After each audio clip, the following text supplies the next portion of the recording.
You guys, I think it's time that we do a refresher course and tips for hatching shipped eggs. And as a part 2 to this video, a little bit later this week, I'm going to make another video about temperature and humidity during incubation and why they each matter. And all of these things are going to come together and they're going to like lock in your brain, and incubation is going to be much simpler for you from this point going forward. Also, in this video, when we talk about shipped eggs, I'm going to give you some tips for if you want to take those shipped eggs and hatch them under a broody hen, and talk about some things that you can do if that goes wrong. And all of these things, of course, are coming up because of some conversations that I've been having with a couple of you, but I figured this is information that's probably really useful for all of us. So immediately when our shipped eggs arrive, we want to unpackage them and we want to set them pointy side down, pointy side, wide end, in an egg carton, and let them rest for 24 hours. And basically what all of these things I'm about to talk about with shipped egg, we're doing to allow the air sacs time to rest and resettle. With any egg that you crack open, even if it's not developing, you'll notice that there's a little air pocket here at this wide end of the egg. And throughout the incubation process,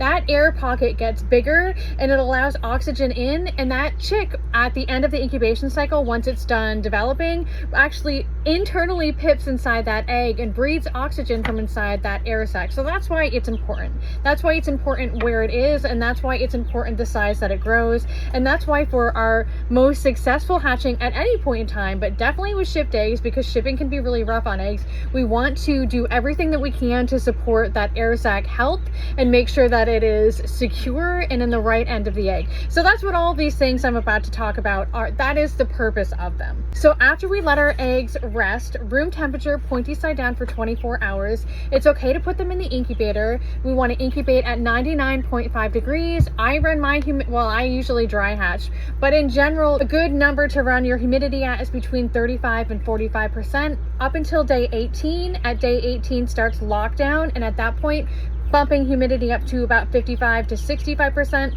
is a good idea.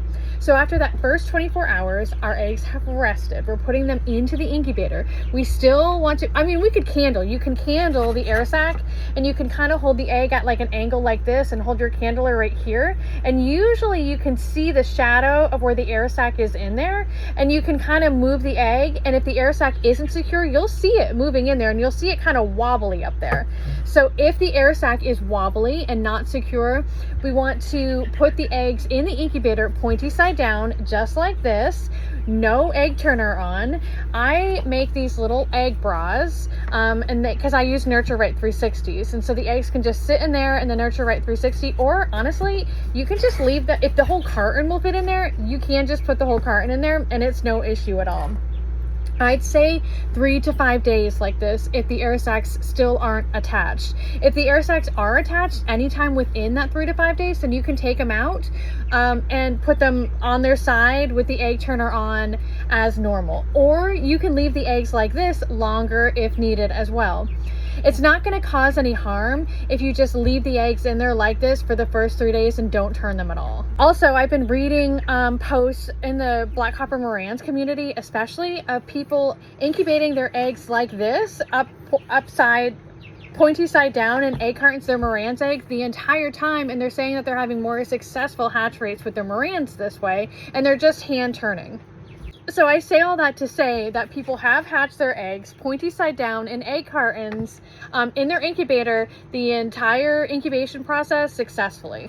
In the event that I have received shipped eggs and I actually want to use them underneath a broody hen to hatch, I would go through the process that I just explained to you, where I let them rest for 24 hours, where I incubated them for the first 3 days, or where I waited until I knew that the air sacs were secure. Once the air sacs are secure, they're safe to go underneath the broody hen.